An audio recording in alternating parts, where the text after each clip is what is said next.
Greetings, Max. What's up, man? This is Bill again. I'm stoked with how things are going so far. I appreciate the attitude that this is going. I definitely appreciate the ability to discuss these things, get them out there, and talk about them without the ad hominems that are also often characterized by discourses between theists and atheists. So I'm stoked with the way this is going. You said you don't appreciate people being bigoted and forcing their laws on other people. I could not agree with you more, my friend. I want to first start off by saying that homosexuality is a sin. It is an abomination against God. It is a sin that it, that ultimately deserves God's justice and God's wrath for that sin. He hates the sin of homosexuality. However, he hates the sins of my heterosexual lust, and he hates the sins of domestic abuse, etc., etc. And oftentimes these, the God hates fags crowd, you know who I'm talking about, these disgusting human beings, they're really clueless on the fact that though God hates this sin, and he hates it with a eternal wrath, hatred for the sin, he loves this person. He loves this this this creation of his. These people who are engaging in this kind of activity, he loves them. So if, as me as a Christian, interacting with homosexuals in society, in secular society, again that's a kingdom of the left society, then I should talk to them with compassion and love and try to respect their rights in society, in this secular society. And though in the kingdom of the right, again that's the spiritual kingdom, they're storing up wrath against themselves, and I don't want to see them, God's wrath being poured out on them. I have to respect the fact that they are their own person, and and they have certain protections under the secular laws of this country. I think one of the roots of the problem with the entire gay marriage issue is the fact that the government is even in the marriage business, or that it even recognizes um, a marriage. Personally, the way I think the system should work is you get a civil union.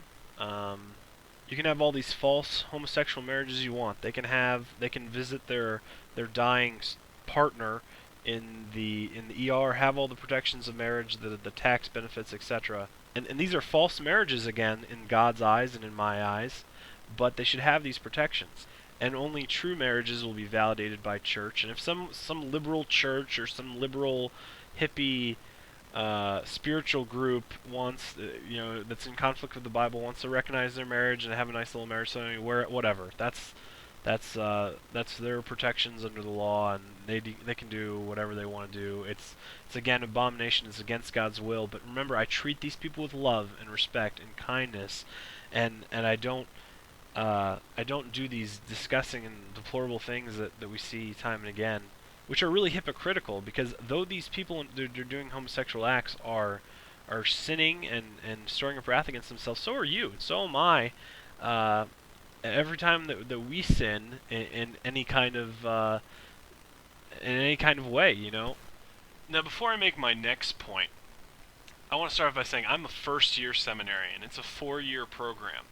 So, and I'm getting my master's in divinity. So I've got a lot of study ahead of me. I've only had 10 weeks of classes so far, so I am, by all means, open to changing my opinions about these things, and I may be dead wrong on some of this stuff.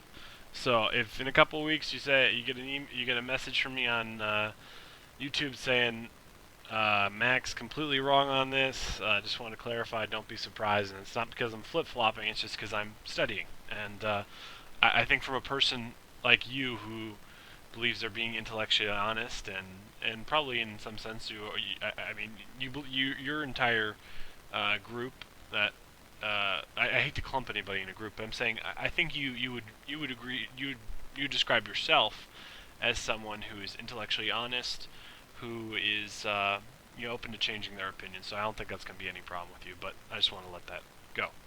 Having said that, my entire belief in the entire Bible, the entire basically my entire worldview, my entire uh, Christianity is connected to the person of Jesus Christ. The person of, or Christ is a term, obviously, for the anointed one. That's my opinion, not yours, but we'll use a more fair terminology, maybe. Jesus of Nazareth. That is the person that my entire faith is wrapped around. He quotes the Old Testament. He reaffirms the Old Testament. But as far as and I do believe the Old Testament, and I do believe in a.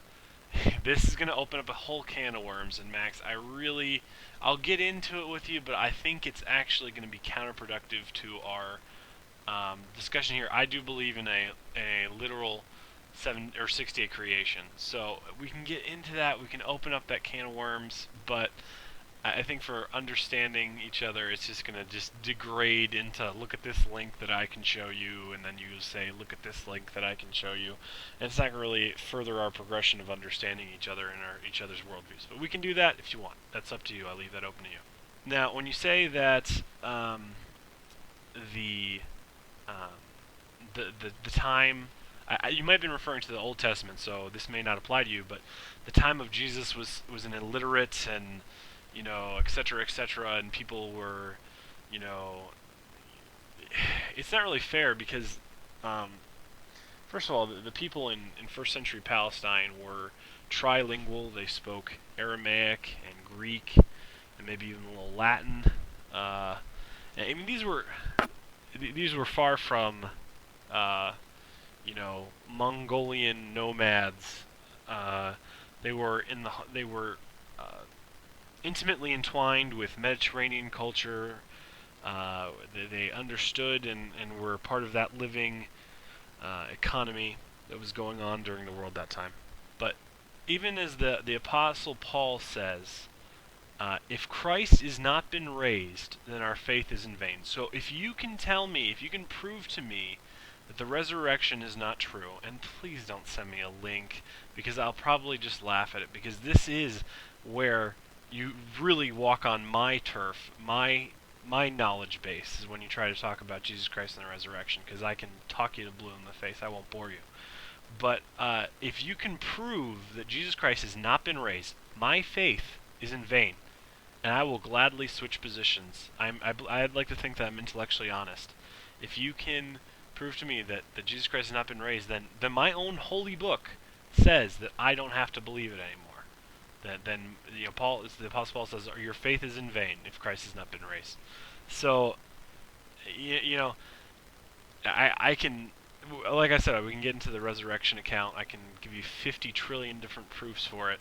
But if we operate under the assumption that Jesus Christ did these miracles, and again, I have proofs for that. If we operate under that assumption, then, and that he is God, that he's been raised on the third day, then taking his word for any of the other accounts is not really a problem because he's God.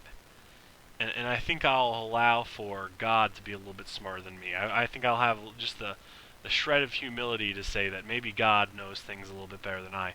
But my entire worldview falls on that one truth claim, that Jesus Christ is raised. So all this recording's actually been taking a little bit longer than I'd hoped. So I don't know if I'm going to be able to get to the other videos. I'll try again sometime this week, my friend. Unless I'm going to try to watch them right now, but I'm just tired, man. It's been a long week of class. I'm just going to go crash, take a nap. But if something really pops out of me, some savory topic that you picked up, maybe I'll reply to it. But I know it's been kind of... I really would like us to taper down our topics. Really specify, because it's like machine gun. It's like there's like a machine gun mentality here. We can't really touch on everything because we're talking about everything. So let's try to taper it down somehow. But God's blessings to you, Max. And again, I'm really enjoying this conversation. I hope you are too. So God blessings, and have a great weekend. And hopefully we can keep this up.